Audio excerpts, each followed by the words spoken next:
Hey, welcome to another episode of PSL on the Mic, the City of Port St. Lucie's official podcast. We are in the studio today with Jen Davis. She's the director of our Community Redevelopment Agency. I almost said organization, but it's CRA. CRA, you got it right. Welcome, Jen. Thanks, Maureen. So happy to be here today. Thank you for walking over from Building B. Building B in this heat. In the 115-degree heat, I believe it feels like today. Yeah, it was warm.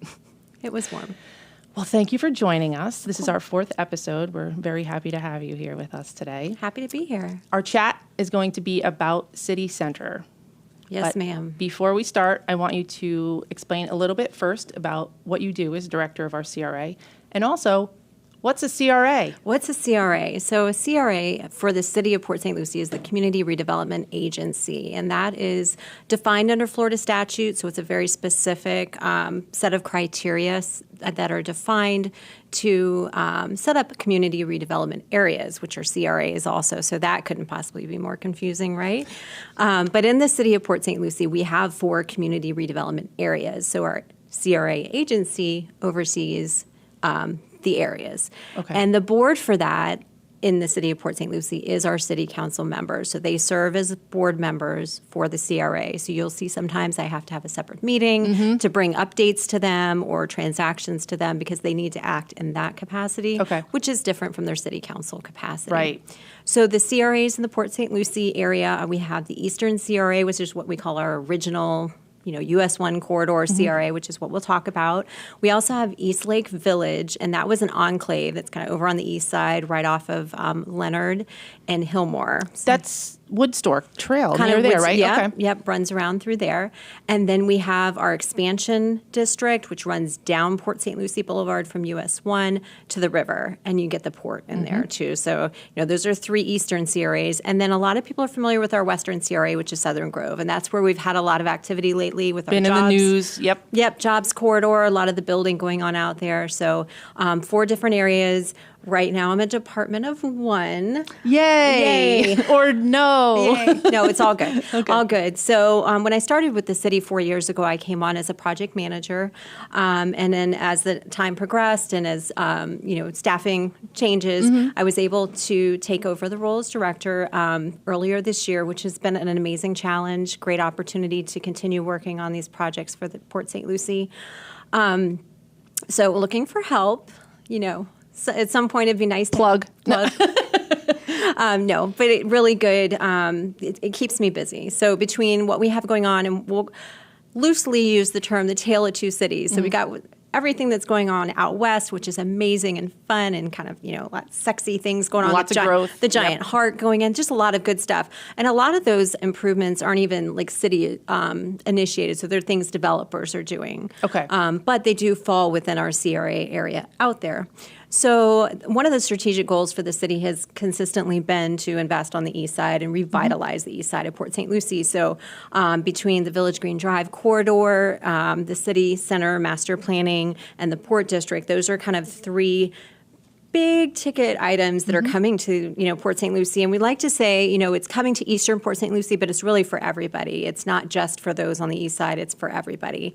And we're not looking to necessarily compete with the events and the amenities that are going in on any other part of the town. We're just looking to create a destination for east side of Port St. Lucie. And that's the whole idea, I think, is just little tiny, maybe not tiny, gathering places for everyone. How do you figure out which area, how did you figure out these areas? Right, that's a great question. So I hit on a little bit earlier about Chapter 163. So in order for a CRA to be established, there has to be a need. So you can't just plunk one in anywhere and be like, this is a CRA, let's do projects here. There has to be specific criteria that are met. And traditionally, you've seen them in downtown areas that need to get revitalized, and they typically fall with kind of slum and blight. So, knowing that the US 1 corridor is kind of the corridor of the past before the highways came in, you did have a lot of original development along there that maybe has gone by the wayside. And then what you see also is like Southern Grove. You would say, well, out west in tradition, that's not slum and blight, but that was an economic development spur. So that CRA kind of fell on, the property that could have sat as defunct, groves for years and years and there, years, right. possibly fell into some sort of receivership. And so, the city had an opportunity to take that on.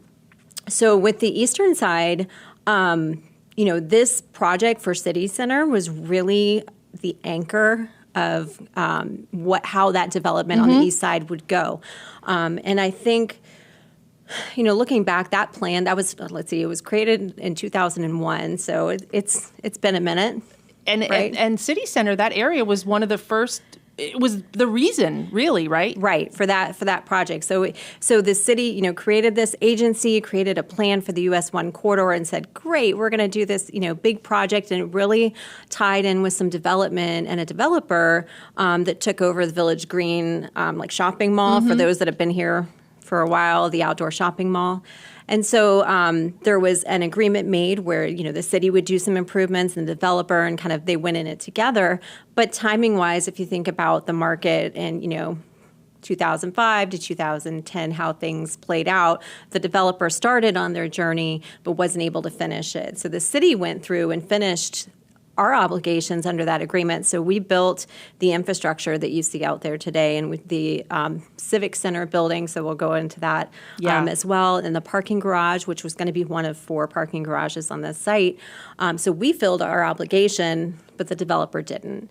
And over time, the developer had made certain promises to say, hey, we're going to do this, but then they didn't, and then they sold off their interest to another developer or a person who portrayed themselves as a developer.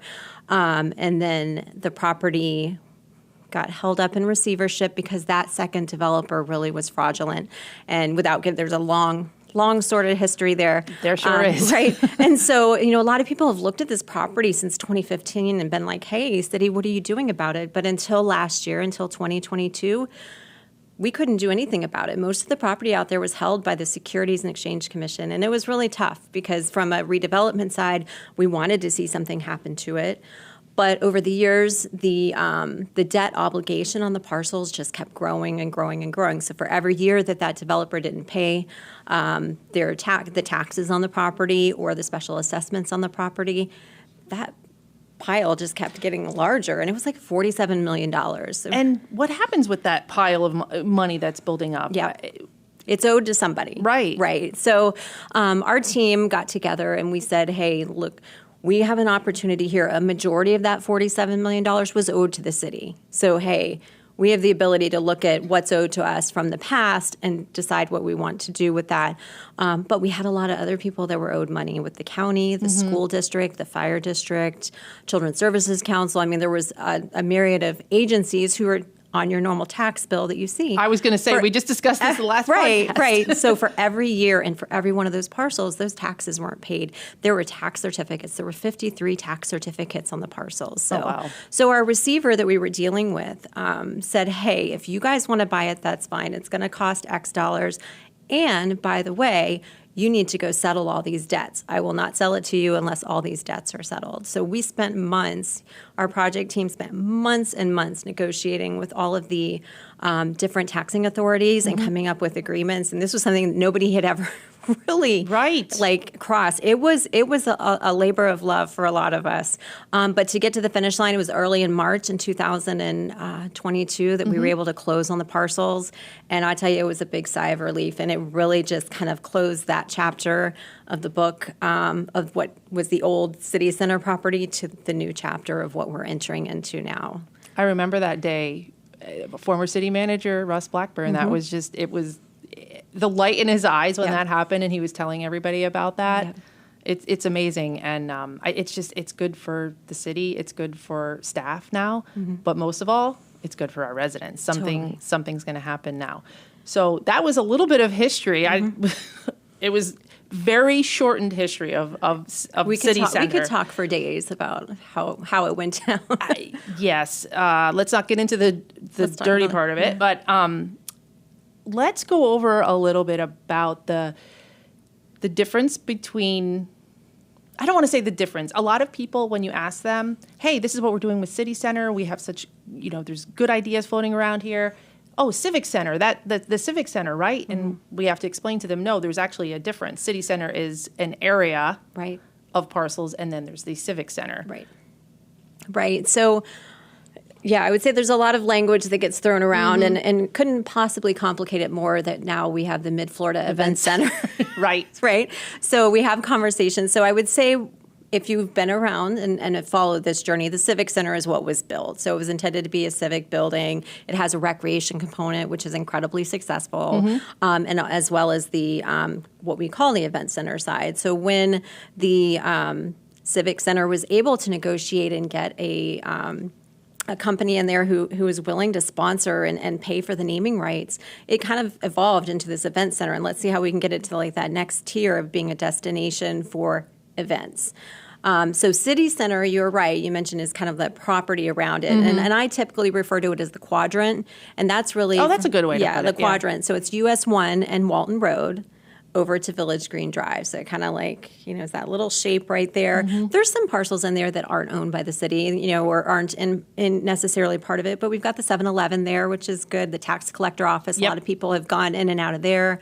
And then there's a Wells Fargo building at the corner and a Tires Plus. And then on the south end along US 1, we've got Florida Community Health Center. They're looking to expand. They've purchased additional land in City Center, and they want to expand and build additional buildings. So we've been talking with them as we've been working into our master plan, which we'll go into in a few minutes. Yeah. Been talking with, all the people who own property there because they're our biggest stakeholders, and as well as our own event center and our recreation staff because they occupy 100,000 square feet on the property. So I will take this moment because I know this has come up lately, is that we have... There's 2 buildings on the property that are kind of, we'll call them relics, maybe vintage, if we want to. The Bells building, perhaps? The Bells building. Yeah, the Bells building and the what we call the Walton Road warehouse. So those buildings have survived a long time. But ultimately, they were never intended to be part of the master plan that even the original developer was going to do. They just kind of were sitting, and they had like the Bells building had an active lease until November of last year.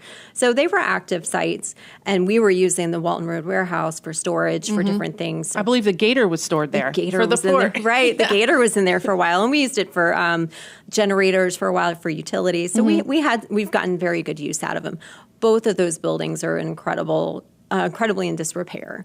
And we got estimates on how to bring them up to just like a habitable, like not even, hey, what do you want to do with it? Exactly. Just a like fix them up. Minimal standards to get in there. And it was upwards of about $2 million, which is crazy. Like not even building it out for something cool, right? Just to get it in as a fixer-upper. As a fixer-upper. It's very rustic. But so knowing that those buildings aren't going to make the ultimate plan, we got, again, estimates on fixing them up, but we got estimates on demolishing them. And it does cost about, a couple $100,000 to get them demolished, get those sites back to grade. But we really feel like that's kind of our first step in getting us into that trajectory of going forward. We have the past, but we're in the present right now working on a plan, but the going forward will be what that site's going to be in the future.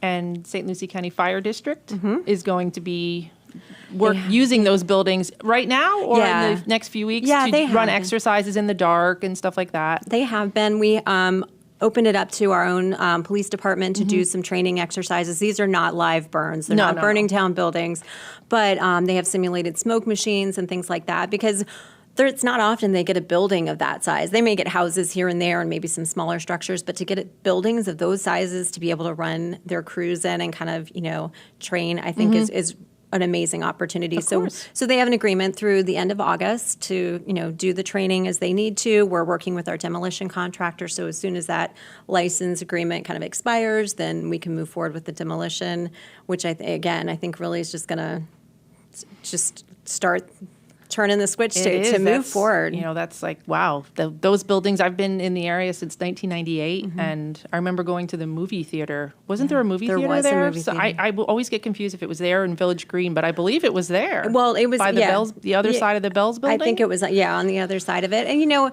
that's something I've heard, and just in seeing comments on social media, I know people are like, hey, this would be a good idea.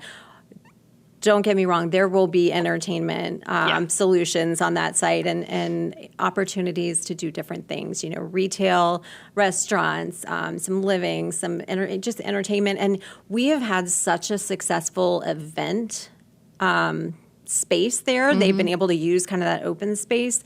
That's something when we've been going through the master plan, we've really had to hone in on of like, how much space do we need to keep these events going? Does it mean that we can hold 30,000 people for Freedom Fest? You know, maybe not, maybe a different scale a little bit, or maybe we break it up around the city. But our special events team has been working, and that's both our recreation side and the private side with Mid-Florida on how do we continue to bring events. And I believe that you will continue to see that. It was really nice to speak to it at our city council workshop last week when we presented the kind of preliminary design update and programming for the site, and how we worked to modified amphitheater in there, and the spaces that'll be like. Right now, they have to kind of section off the streets or the land with cattle. I call it cattle fencing, but temporary fencing. And what we're doing is trying to design the lot and blocks so that they can just kind of shut down like an end of a street, right? And then you've got curbless area, and you just open it up, and it becomes a big festival space that's even so larger exciting. than what they have today. So we've been working really hard on making sure that that doesn't go away. That's great. A lot of our questions not questions, we have a form that we can fill out at cityofpsl.com/podcast where our residents or anyone really in the area can fill out the form and tell us what they want us to talk about on this podcast. And besides property taxes and rent, the third highest information that we get from people is about we need more nightlife and a vibrant downtown. I know. Fort Pierce has a great one, and it does. But I think with what's happening at City Center, it's going to rival or even be better than up in Fort Pierce. Well, and we've kind of referred to it as the hole in the donut. You have things to do to the north and the west and then south, but not quite anything here. And really, that's what we see it as too. We see it as a very all-encompassing mixed-use site where you have retail and entertainment uses on the first floor and potentially, residential above it or office space above it. We expect at least one hotel, if not two, to come to the site. And one of the things we've been talking with council about and we've done studies on and we're kind of looking at the financials is potentially, expanding that event center so that it can be more profitable for the city. I know it does, you have to put an investment in to get the investment back. Right. But it does take it to a different tier of being able to have different types of events there that the site just can't hold right now. The building itself can't hold.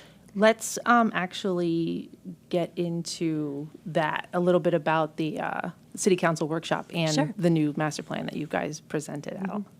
Yeah, so last week we have been working with Treasure Coast Regional Planning Council, and they came in and presented our update to the council, showed kind of programming for what we're looking at, and for those who didn't have a chance to see it, it's looking to be about a 6-story programming for the majority of the site, which is not far off from the original development plan. 6-story program, explain that a little bit. Sure. That means that the way that the site is set up right now, you drive through, there's lots of streets, right? There's streets and sidewalks and trees, and the infrastructure's in place.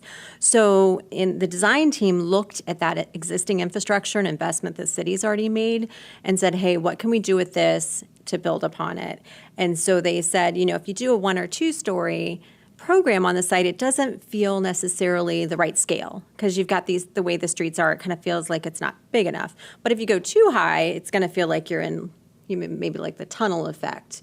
So the way the streets are set up with the distance from the sidewalks and the street cross section really lends itself to about a 6-story height on the buildings. And that may be, 6 stories on the ends, maybe 5 in the middle. You'll see kind of a variation. It won't just be, blocks of everything.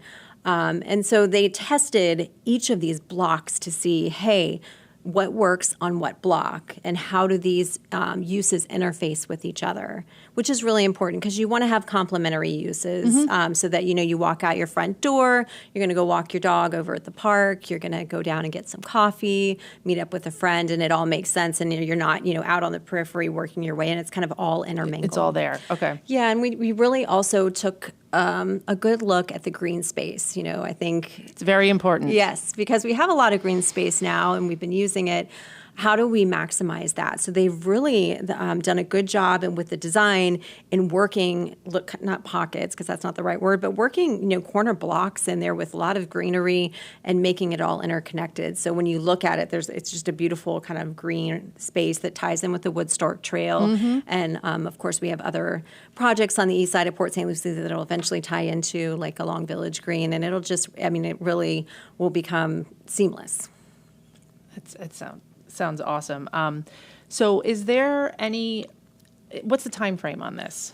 That's a good question. When we presented to the council at the summer workshop, what we needed to hear from them is it was palatable to them, the information they had from the public, from all those public stakeholder sessions and focus groups and online surveys and Citizen Summit and all the times we've hit up people of what do you want to do. We took all that, developed this plan, and we said, hey, council, what do you think of this? And so they collectively liked the proposed plan. So now we have to go back with our financial consultants, PFM, who's working with the Regional Planning Council, and crunch the numbers because there is still obligations on this site. So we need to see what the cost is to hold the property, which we're not looking to do, but we just want to know what that number is. Like if we hold the property, every year it costs us $1.8 million in assessments, and what does that translate to? But then also, what do each of these developments, what does a 400-unit apartment building bring in terms of revenue for the city? And what does a new mixed-use building with commercial offices upstairs or medical offices upstairs and retail and restaurants, what does that translate to? And preliminary valuations for just this we talk of quadrant, this quadrant alone, are somewhere, again, very preliminary, but somewhere in the $500 to $600 million range for property value revenue, which is amazing. That increase of like if it's at zero today, unbelievable, which it's not at zero, right? But if it's at zero today and it goes up $500 or $600 million, that translates to an amazing amount of TIF revenue, which I haven't hit on yet as part of the CRA. I'm like, what is that? Revenue. So it translates to revenue for the city. So not only would we, get potentially revenue from the land sale or the lease, however we look at, dispositioning the land. But within CRAs, there is a tax increment revenue or tax increment financing. It's called TIF, is the way I used to refer to. And so the base year that a CRA is created, they take a snapshot of what the value is in the CRA, the whole CRA, not just this property, but the whole CRA. And then every year, you would think the value would increase, right? The value goes up every year because all our property values are going up. Now they are. They are. Yeah. There was a time they weren't. But so from that difference in the value, so if it started out at 100 and now it's 1,000, that 900 number is then what we call kind of like our increase in value, and that's where we derive revenue from. So whatever the calculation is for millage, there is a portion that gets transferred to the city and we can reinvest it. So when we talk about traditional CRAs where, hey, you go to these cute downtowns and they have these little blocks that are all redone, they're typically from TIF revenue and TIF financing. Okay, I get it now. We haven't been able to do that in this area because we've had so much debt to cover. So we have to pay our obligations first, right? So we think that, really it's going to be pretty quick when we get these properties back on the market, that the revenue will start generating. Now the improvements have to be built. But if we use Southern Grove as an example, we had like a 25-year build out on that project, and we're at like year 5. Yeah. And it's almost everything's accounted for. We're hoping that we get that much enthusiasm on the site. And I mean, even today, I've had 3 calls already of people wanting to talk to me about development, and I'm willing to talk to them about development on this property. Are we ready to pull any triggers as far as selling off parcels? Not necessarily.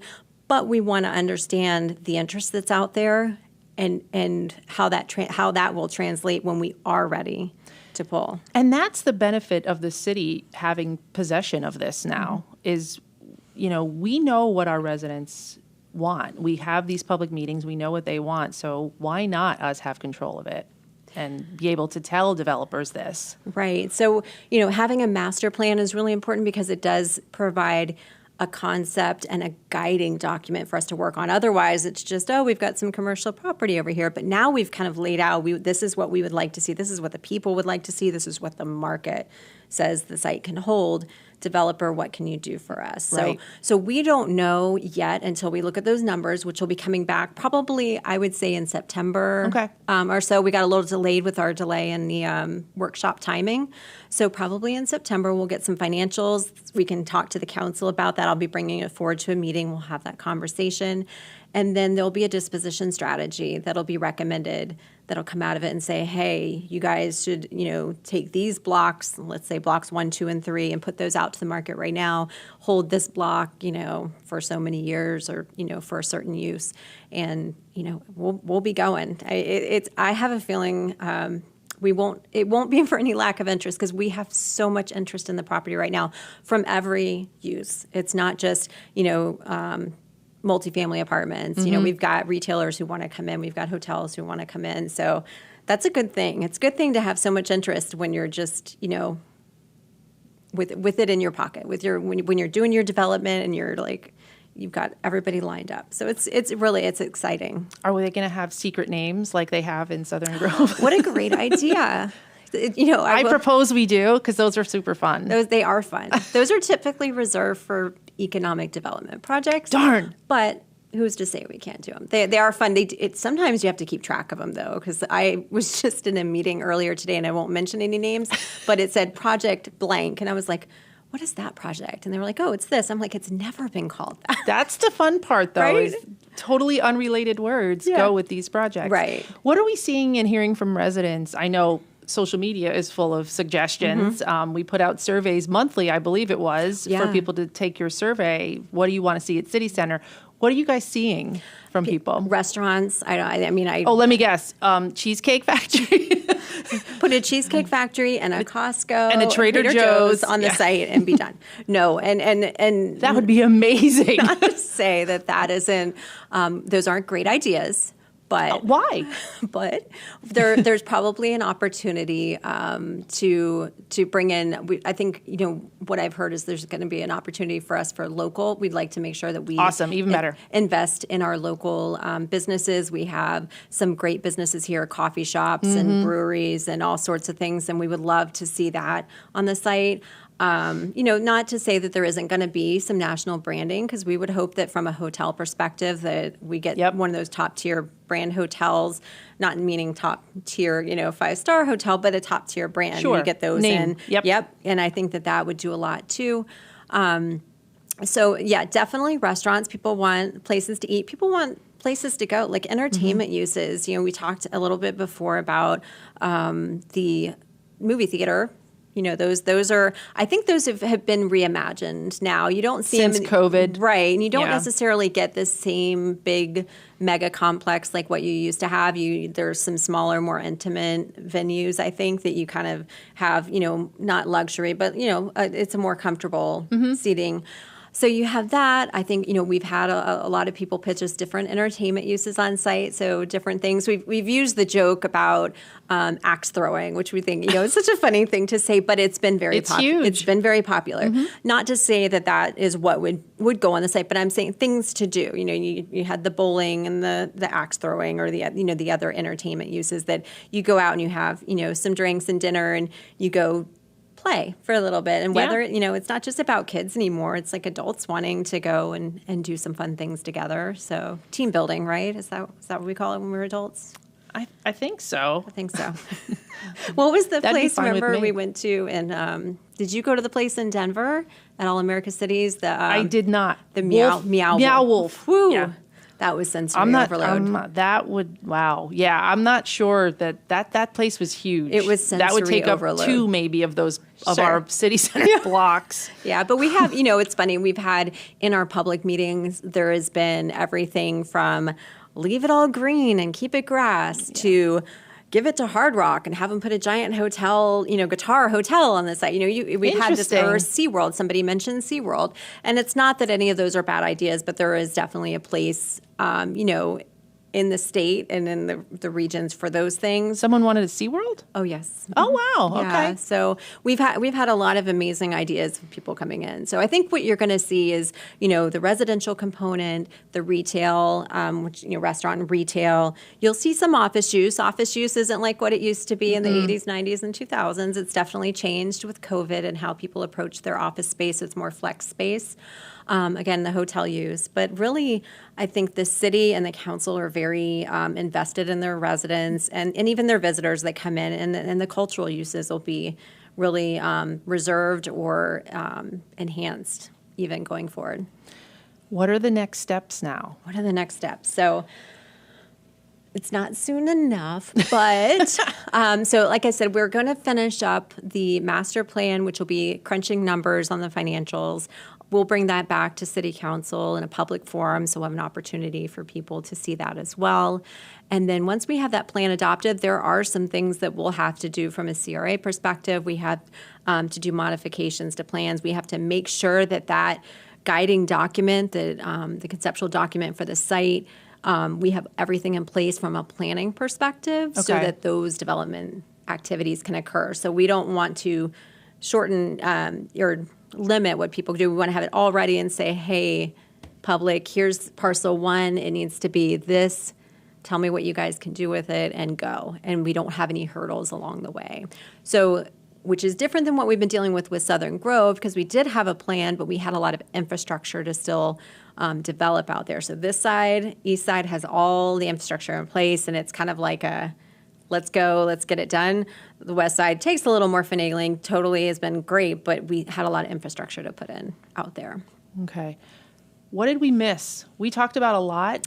We did talk about a lot. But I want to make sure that we cover I was thinking all about the questions that we've been getting about this. Yeah, area. Really, I think for a long time we used the term downtown, and I don't think Port St. Lucie's ever going to have a downtown. We will have a port. We will have a port in Port St. Lucie. Yay. Super. That's like a whole nother podcast. Oh, no. You and Kelly, we're going to have a big old fun time in here talking about that. That'll be great. So, what is the time frame on that? About April, May next year? Hopefully not that long. Oh, good. Yeah, Okay. yeah. So we're sorry, little tangent. No, it's okay. No, they're wrapping up some stuff.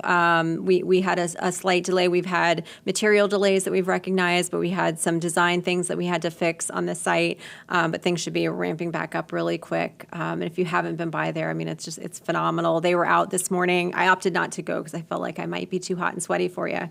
Thank you. Yeah, you're welcome. But they went out this morning and we're looking at within just the playground area where every tree is going to go. I mean, that was like, what trees. We love trees. Lots of shade, Yes. lots of plantings. And I mean, the landscape plan for just the playground alone out there is unreal, the number of trees in it. And then the balance of the site has a ton of landscaping too. So it's going to be transformed. And we're looking to do a really crazy, big grand opening for that. So as the nerdy social media manager, I love looking at analytics, and I predict, I'm saying it today. What day are we recording this? April 8th? August 8th. August 8th. That is going to be one of our biggest social media posts, is the opening of the port. I'm so excited. Except when City Center Except for that. opens again. We totally went on a tangent here, and I forgot what I was talking about. No, it's okay, earlier. but it's funny. It's funny you should say that, because before I started working for the city, and I was contemplating, like, hey, I saw this job. Let me go see what Port St. Lucie is about. I drove up here with my husband, and we drove and we went down Port St. Lucie Boulevard, and we just turned on Westmoreland and kind of pulled into where the historic homes were, and just the prior site. And I'm like, what is this site? Like, what's going on here? Like, it's right on the river. It was an amazing property. I, saw that we had a botanical gardens here. Mm-hmm. And I just sat there for a few minutes, and I was kind of looking up some stuff. I'm like, oh, okay, this is all like CRA related. I'm like, how cool is that?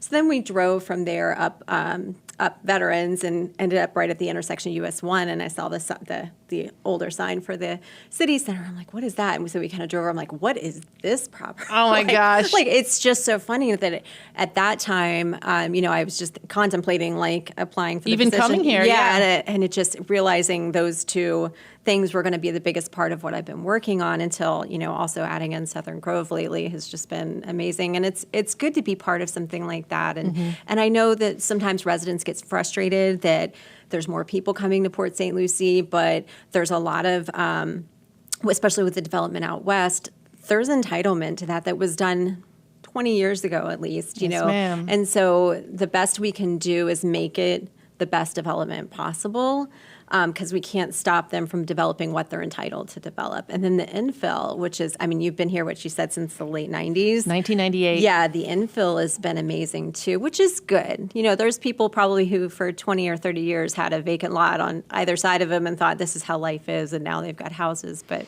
it's a good thing. It's good. And I know our public works team is working hard to, on the traffic side of it and our utilities for making sure we have the proper infrastructure.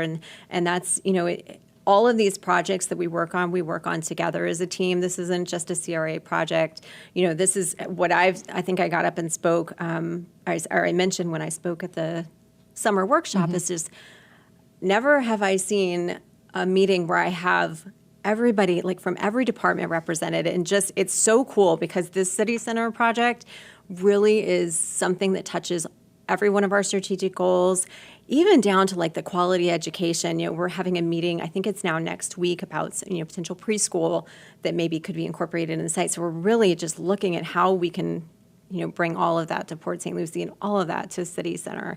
And another side note, I will mention this because I think I've seen some comments here and there.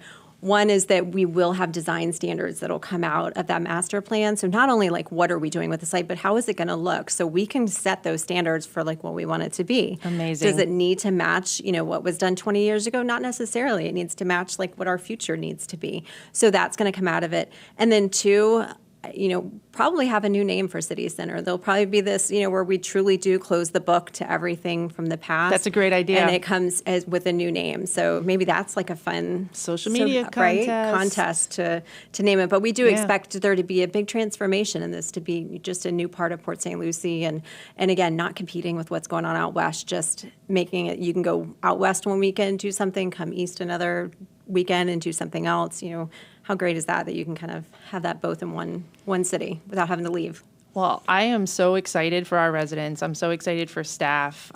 It's so fun to talk about this because I remember coming here, and I worked at the newspaper before for over 20 years, and it was going to be a stepping stone paper for me, which, you know, 2-3 years at the most. But I love this area so much.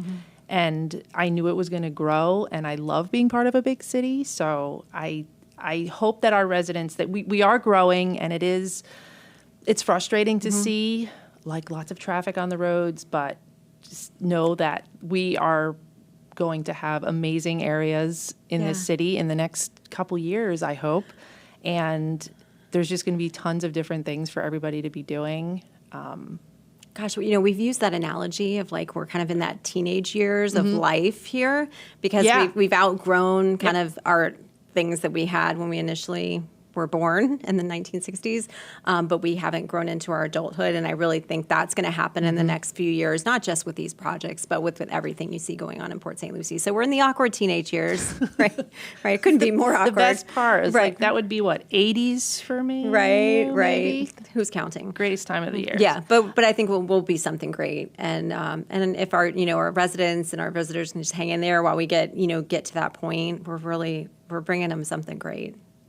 So. We want to remind you guys, too, more topics for the podcast, but also, hit us up on a note on our cityofpsl.com/podcast. Tell us what you want us to talk about here. But if I don't know, maybe we could use this as a way to pass ideas to you, too, for some of the stuff you guys are doing for City Center. Yeah. And all of this, if you want a long history of City Center, visit cityofpsl.com/City Center. Correct. We'll put everything in the description for you guys. Stay tuned because there's lots of exciting things happening over there on the east side of the city. Village Green, can't wait to hear what's happening with that. Yep. And we'll have you back in a couple months maybe. Whenever you're ready. We're here. You and Kelly both right. Wait till you get me and Kelly here. Give us both microphones. It's crazy. We got to acquire another microphone, guys. We get another microphone. We'll share. We'll got it. We're good. All right. Jen, thanks so much. Thanks, Maureen. For joining us. And now you have to walk back in the heat to Building B, but it's all right. You can always hang out here in the cool AC with us for a little bit. I plan to. Thanks. Thanks so much. Yep.